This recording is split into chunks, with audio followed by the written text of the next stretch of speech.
নমস্কার বন্ধুরা, কেমন আছেন সকলে? এস নেচার লাভারে আবারও আপনাদের নতুন করে স্বাগত জানাই।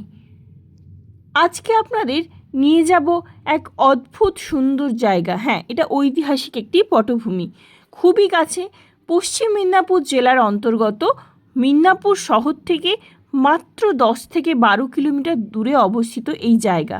অনেকেরই পরিচিত জায়গাটি হলো কর্ণগড়। বাংলার ইতিহাসে এক অত্যন্ত গুরুত্বপূর্ণ এবং রোমাঞ্চকর স্থান। এটি মূলত পরিচিত এর প্রাচীন মন্দির কমপ্লেক্স এবং চুয়াড় বিদ্রোহের ইতিহাসের জন্য এটি বিখ্যাত। এই কর্ণগড় জায়গাটি শুধু রাজবাড়ি বা রাজবংশ নয়, এখানে বড় মহামায়া এবং দণ্ডেশ্বরী মন্দিরও রয়েছে। চলুন তাহলে আমরা ধীরে ধীরে পুরো ভিডিওটা আমরা শেষ পর্যন্ত দেখি। আমরা হয়তো আরও নতুন তথ্য এই ভিডিওর মাধ্যমে খুঁজে পাব। কর্ণগড়ের রাজবংশ ছিল অত্যন্ত প্রভাবশালী। এই অঞ্চলের রাজারা মূলত সদ্গোপবংশীয় ছিলেন। জনশ্রুতি অনুযায়ী রাজা লক্ষণ সিংহ এই রাজবংশের প্রতিষ্ঠা করেন। তবে রাজা যশবন্ত সিংহের আমলে কিন্তু এই রাজ্য সমৃদ্ধির শিখরে পৌঁছয়। এককালে যা বিশাল রাজপ্রাসাদ ছিল, আজ তা কেবল ধ্বংসাবশেষ। ঝোপ ঝাড়ে ঢাকা ইটের দেওয়াল আর মাটির ডিভি দেখে বোঝার উপায় নেই যে এখান থেকেই একসময় বিশাল এলাকা শাসিত হতো। রাজবাড়িটি একটি দুর্গের মতো সুরক্ষিত ছিল, যার চারপাশে গভীর পরিখা খনন করা ছিল। কর্ণগড় নামটি সম্ভবত গড় বা দুর্গ থেকেই এসেছে।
কর্ণগড়ের প্রধান আকর্ষণ হলো এর মন্দির প্রাঙ্গণ।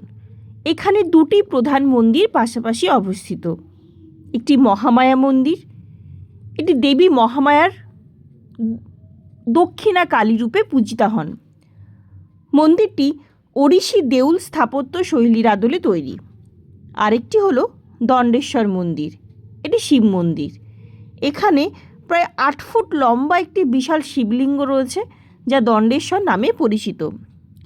এই মন্দিরগুলো পাথর ও পাতলা ইটের সমন্বয়ে তৈরি। মন্দিরের দেওয়ালে সূক্ষ্ম কারুকার্য এবং ওড়িশি স্থাপত্যের প্রভাব স্পষ্ট লক্ষ্য করা যায়। কর্ণগড়ের ইতিহাসে সবথেকে উজ্জ্বল এবং ট্র্যাজিক অধ্যায় হল রানী শিরোমণি।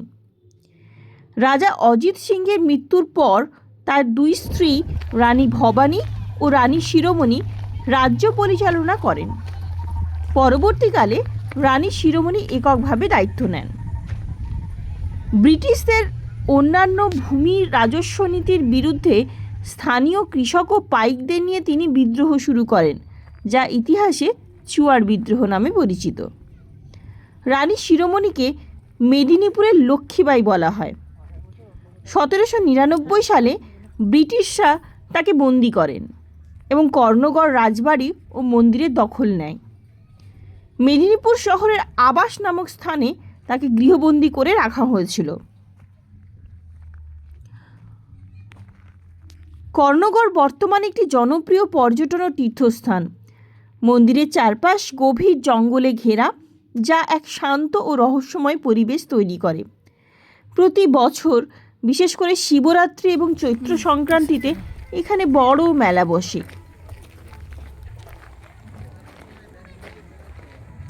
কর্ণগড়কে কেন্দ্র করে স্থানীয় মানুষের মধ্যে কিছু আকর্ষণীয় বিশ্বাস প্রচলিত আছে।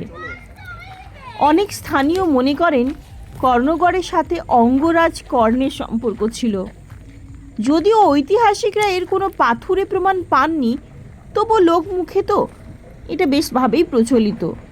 কথিত আছে রাজা যশবন্ত সিংহ এক সিদ্ধ মহাপুরুষের সান্নিধ্য পেয়েছিলেন, যার ফলে এই রাজবংশের আধ্যাত্মিক এবং সামরিক ক্ষমতা বৃদ্ধি পায়।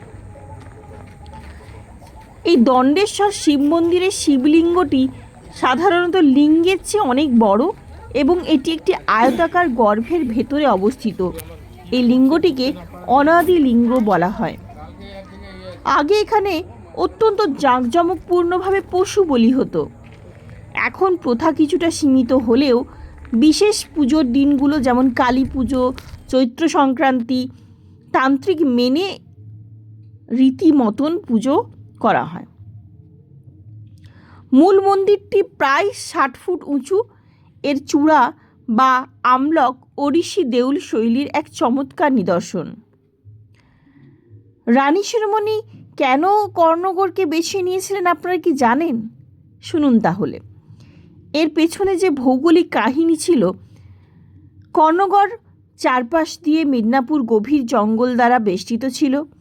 ব্রিটিশ সেনাবাহিনী এই জঙ্গলে লড়াই করতে অভ্যস্ত ছিল না। স্থানীয় জনশ্রুতি অনুযায়ী রাজবাড়ি থেকে মেদিনীপুর শহরের আবাস এবং কংসাবতী নদীর পার পর্যন্ত বেশ কিছু গোপন সুড়ঙ্গ ছিল, যা বিদ্রোহীরা যাতায়াতের জন্য ব্যবহার করত। বর্তমানে পশ্চিমবঙ্গ রাজ্য প্রত্নতত্ত্ব বিভাগ এই এলাকাটিকে সংরক্ষিত ঘোষণা করেছেন।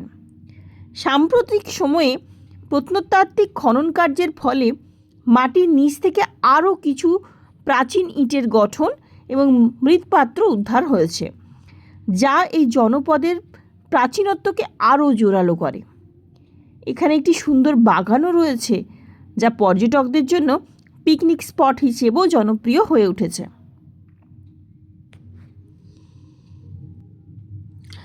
আমরা যদি রাজবাড়ির ইতিহাসটা আরেকটু জানি, তাহলে দেখব কর্ণগড় রাজবংশের আদি ইতিহাস ধোঁয়াশা হলেও ঐতিহাসিকের মতে এই বংশের প্রতিষ্ঠাতা ছিলেন রাজা লক্ষণ সিংহ। তবে রাজবংশের প্রকৃত প্রভাব শুরু হয় 1568 সালের পর থেকে। সদগোপ রাজবংশের রাজারা স্থানীয় আদিবাসী, যেটাকে আমরা চুয়ার বা কুর্মি বলি, এবং সাধারণ কৃষকদের উপর গভীর প্রভাব বিস্তার করেছিল। এই বংশের যে প্রতাপশালী যশবন্ত সিংহ রাজা ছিলেন, তার আমলেই কিন্তু কর্ণগড় একটি শক্তিশালী দুর্গে পরিণত হয় এবং মহামায়া ও দণ্ডেশ্বর মন্দির দুটি ব্যাপক সংস্করণ সে সময় করা হয়। রাজবাড়িটি একটি গড় বা দুর্গের আদলে তৈরি ছিল, যা তৎকালীন সামরিক কৌশলের পরিচয় দেয়। রাজবাড়ির চারপাশ ঘিরে বিশাল গভীর পরিখা ছিল, যা সবসময় জলে পূর্ণ থাকত। শত্রুপক্ষ যাতে সহজে আক্রমণ করতে না পারে তার জন্য এই ব্যবস্থা রয়েছে। অন্তঃপুর ও বহির্পুর। রাজবাড়ির ভেতরে রাজদরবার, অস্ত্রাগার, শস্য ভাণ্ডার এবং রানীদের জন্য আলাদা মহলের ধ্বংসাবশেষের এখনও চিহ্নিত করা যায়। লোককথা অনুযায়ী এই রাজবাড়ি থেকে মিদনাপুর শহরের আবাস এবং নিকটবর্তী জঙ্গলে যাওয়ার গোপন সুড়ঙ্গ ছিল, যা জরুরি অবস্থায় পালানোর জন্য ব্যবহৃত হতো। রাজবাড়ির পতনের ইতিহাস ব্রিটিশ বিরোধী আন্দোলনের সাথে ওতপ্রোতভাবে জড়িত। রানী শিরোমণি স্থানীয় পাইক ও চুয়ারদের সংগঠিত করেন। কর্ণগড় রাজবাড়ি হয়ে ওঠে ব্রিটিশ বিরোধী সশস্ত্র সংগ্রামের প্রধান কার্যালয়। 1799 সালে ব্রিটিশ বাহিনী কর্ণগড় আক্রমণ করে। পর্যাপ্ত রসদ ও কামানের অভাবে রানী শেষ পর্যন্ত পরাজিত হন। তাকে বন্দি করে মিদনাপুর আবাস দুর্গে নিয়ে যাওয়া হয়। ব্রিটিশরা কর্ণগড় দখলের পর রাজবাড়িটিকে প্রায় ধ্বংস করে দেয়, যাতে পুনরায় কেউ সে ঘাঁটি গাড়তে না পারে। এরপর থেকেই বিশাল এই প্রাসাদটি পরিত্যক্ত হয়ে জঙ্গলে পরিণত হয়। আজ রাজবাড়ি সেই জৌলুস নেই। যা অবশিষ্ট আছে তা বিশাল বিশাল ইটের স্তূপ, আগাছায় ঢাকা দেওয়াল, রাজবাড়ির প্রবেশপথের কিছু চিহ্ন, পরিখার অবশিষ্টাংশ যা এখনও মজে যাওয়া খালের মতো দেখায়। একটি মজার তথ্য হলো, সেখানকার স্থানীয়রা বিশ্বাস করেন আজও রাজবাড়ির ধ্বংসাবশেষের নিচে অনেক গোপন কক্ষ এবং ধন সম্পদ চাপা পড়ে আছে। প্রত্নতাত্ত্বিকরা এই স্থানটিকে মিদনাপুরের কেল্লা হিসেবেও অভিহিত করেছেন।